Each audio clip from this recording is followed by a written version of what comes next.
वालेकुम। हुजूर मेरा नाम हफीज़ सलीम है। सलीम की बेटी हो? जी। हाँ जी। हुजूर मेरा सवाल है कि वक्फ़े नौ के निसाब में सफ़र के आदाब में है कि कोशिश की जाए सफ़र दिन के पहले पहर में किया जाए और आगाज़ सफ़र जुमेरात को हो। तो हुजूर इसमें जुमेरात के दिन सफ़र करने में क्या हिकमत है? किसमें?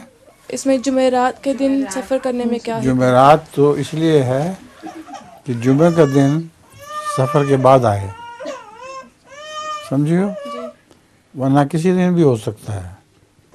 ये मुराद नहीं है कि ज़रूर जुमेरात को सफ़र किया जाए। जी जज़ाकल्लाह।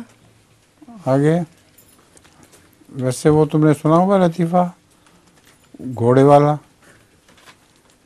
किसी बादशाह ने या अमीर आदमी ने किसी को बहुत ही मरियल टट्टू दिया कि ये तुम्हारा इनाम है, इसको ले जाओ। तो चढ़ के बेचारा जा रहा था, जाने लगा। उसने पूछा कहाँ जाओगे? उसने कहा मैं मस्जिद जुमा पढ़ने जा रहा हूँ। उसने कहा जुमा पढ़ने? आज तो वो है, हफ्ते का दिन है। उसने कहा हफ्ता तो लग जाएगा मुझे वहाँ जाने। टट्टू इतना मरियल है कि बहुत मुश्किल जुमे वाले दिन पहुंचेगा वहाँ।